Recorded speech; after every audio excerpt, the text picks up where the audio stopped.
So ngayon po ay magre-reband tayo ng buhok. Ito po yung buhok ko ngayon. Yan. So very dry like that. Sa Pinas, once a year po ako nagpapariband ng hair. Dito, last year hindi ako nakapag-reband. Pero nung pumunta kami dito, nakapagpariband pa ako ng hair. So ganyan siya yung buhok before. Very dry and flaky, buhaghag. So ngayon bumili ako ng Aglow. So this is Aglow. Nabili ko siya sa Amazon. Yung set na nabili ko lahat na ito is I think $49. Ayan. Kasama na yung lahat-lahat. So ganyan siya. Then meron siyang dalawang pouch. So first itong straight hair system rebonding number 1. Ito yung unang gagamitin. And then itong neutralizer cream. Ito yung pangalawang gagamitin. Sa loob meron siyang nakalagay na ganito. And nakatagalog siya. Siguro ano to? Hair bonding system in the Philippines. Huwag mag-shampoo o basain ang buhok. Huwag hayaan mabasa ang pawis. Huwag gumamit ng clip or rubber band sa pag-alaga. And then, bumili din ako ng isang set na tawag nito hair dye tools. Meron siyang sa hair dye tools, meron siyang gloves. Gagamitin natin ito pag mag-apply na tayo ng chemicals. Meron din akong gloves dito na disposable lang. And then, meron tayong pang-apply na supply. Meron siyang brush. Meron siyang gloves din na disposable. Ito is siya yung sa liig para pang damit. Then, meron pang hindi ko alam paano itong gamitin. Tapos, mga clips. Meron siyang 4 na clips. Then, sa buhok na pang ganyan. Pang sabon. And then, meron pang sa tenga. Saka itong container na lalagyan ng chemicals. Ayan, folded. Ayan. So, dyan ilalagay yung chemicals. And then, kailangan natin ng hair iron.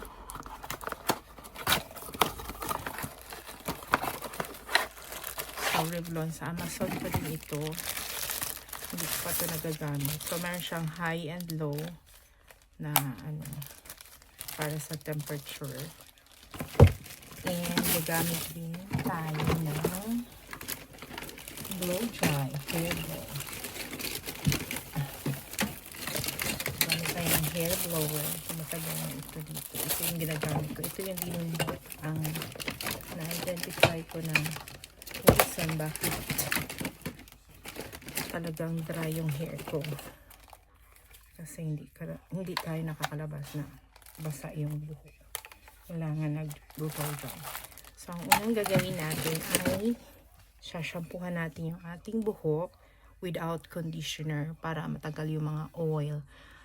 Sabi nila, hindi daw kailangan na lagyan ng conditioner para hindi madulas yung hair at kakapit yung gamot. So, ganyan siya kahaba.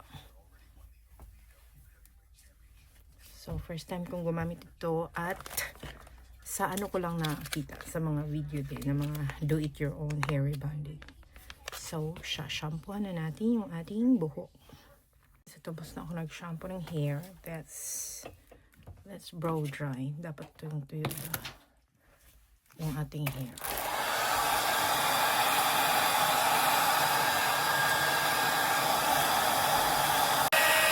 So, malapit na natuyo. Dapat tuyong-tuyo talaga yung buhok.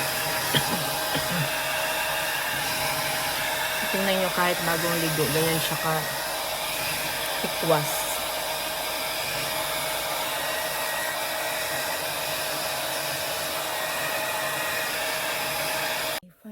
tapos na yung aking hair. Na blow dry ko na siya. Yan. Wala na yung basa. Okay, susuotin na natin yung mga for now, yes. Ito. Wait lang, kunin ko muna yung damit. Try.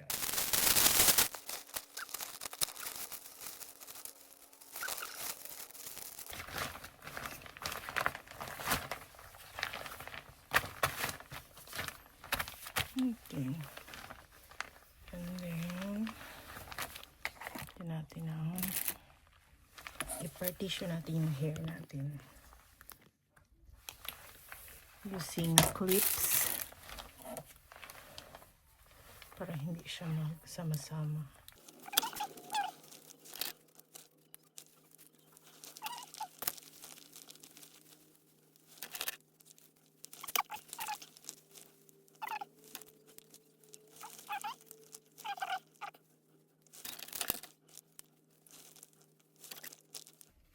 Okay, so ganyan. Then yung tenga natin, lagyan natin ng protector.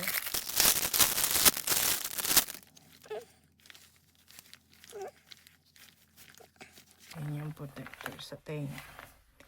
Then, first natin i-apply ito. So, kailangan natin mag-wear ng gloves.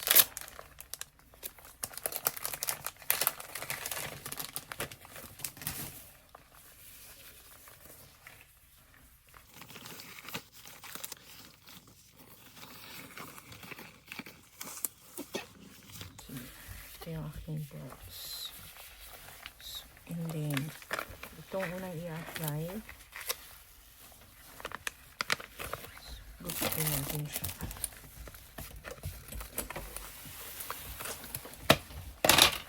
Ilalagay natin siya dito.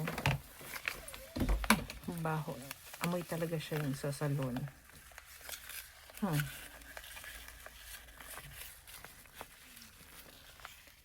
So, kalahati lang nilagay ko muna. And then, itong batch na ito, ang unahin natin. Ibababa natin siya. Yan. So, dahil mahihirapan ako kung sa salon ka, unahin nila sa baba. Sa akin, ay unahin ko siya sa taas. Unahin ko siya sa taas.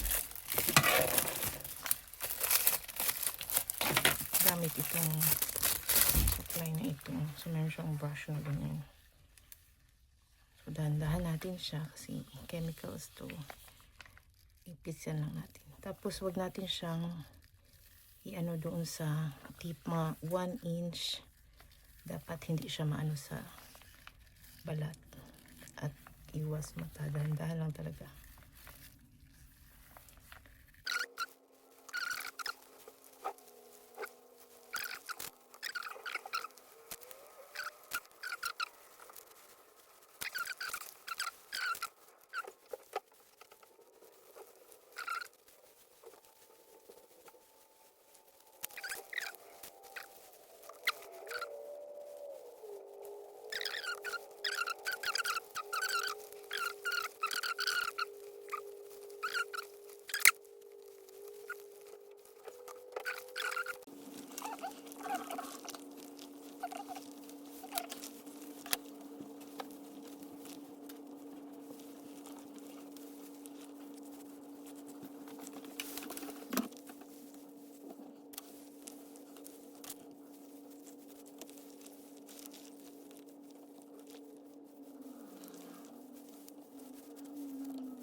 Ibaban natin to siya for 45 minutes.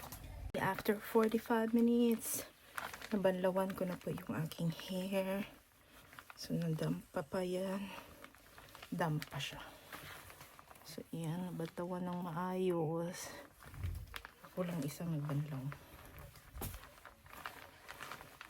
Kunin ko na muna itong tenga-tenga.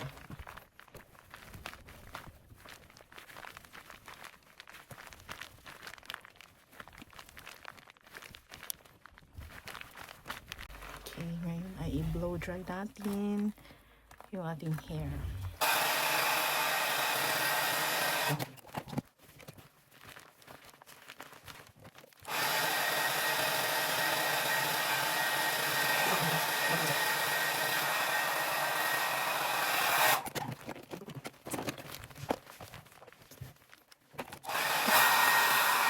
So, malapit na mag-dry. Feeling ko naman meron siyang effect.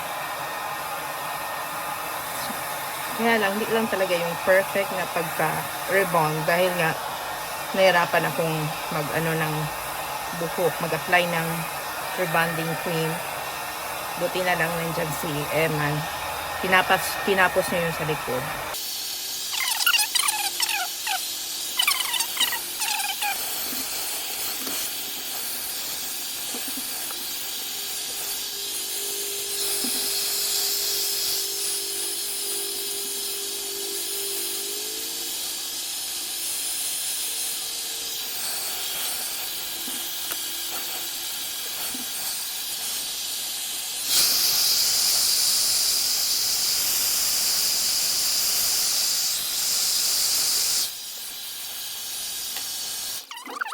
Ngayon naman ay hatiin natin sa gitna yung ating saan yung cut ng hair natin.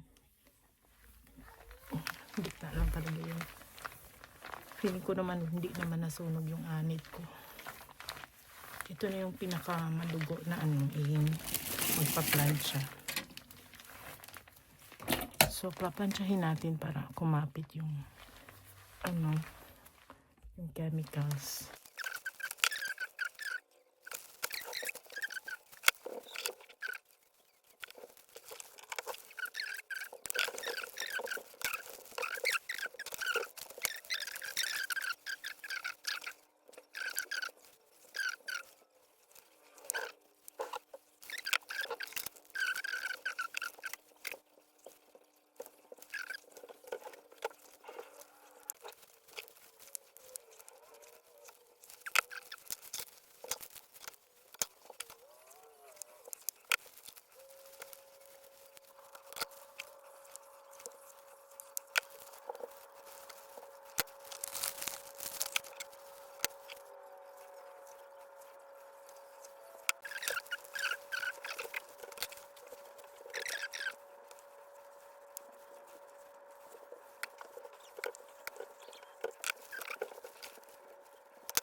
after nito ay sasakay ng disposable gloves para sa cream na ilalagay natin.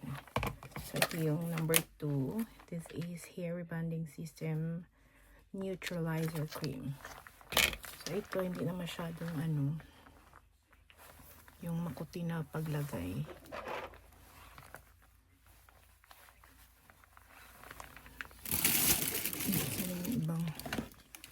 Where did you put the glove?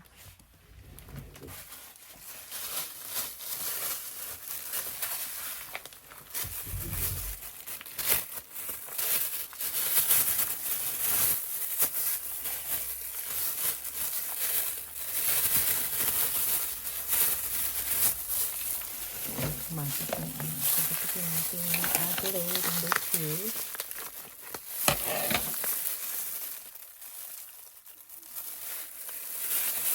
Para yung mga wavy, curly hair. Yan yung inaayos. So, ganun pa rin, pero hindi na masyado kailangan na natin. I-cutter natin. Mabuti. Basta malagyan nyo yung parts na yun. Okay. So, ito pa rin ang gagamitin natin. Binalawan ko lang siya. So, okay lang ito na sa anit. Malamig ito. Hindi ito siya yung mainit sa balak.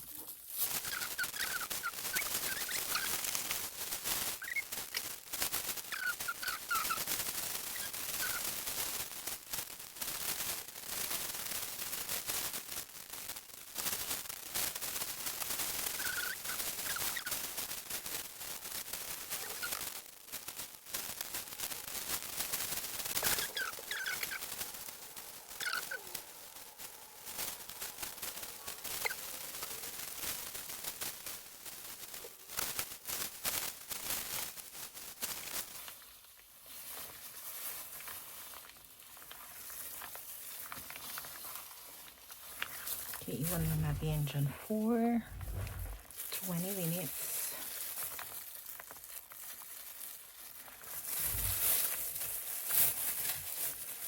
Oh, binalawan ko na pa yung aking hair after 20 minutes. So, i-dump lang natin dry. Then, i-blower ulit. Then, planchahin lang.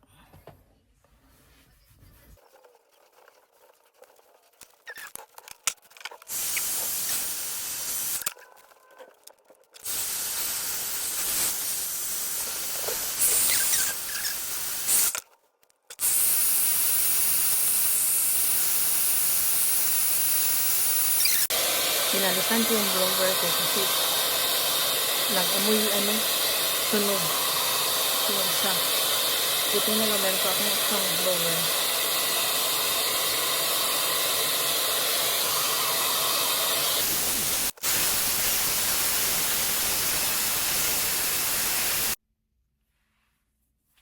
So, ayan na po yung aking buhok na hindi pa suklay. Hindi pa na tapos. Paplansyahin pa yan. Pero hindi na yung plancha na hindi na yung yung pagplansya na matagal na maninipis. Daan-daanan na lang ng plancha. So, okay. Painitin na natin yung ating plancha. Ngayon ay plansyahin na natin siya for the last time. Pero yung plancha natin is hindi na yung plancha na medyo matagal-tagal. Pero gagamit pa rin ako ng ganito para hindi tayo magka-pasmo. Okay. So, kung nakita natin, meron na siyang effect. Pero mas maganda kung plansyahan pa natin siya.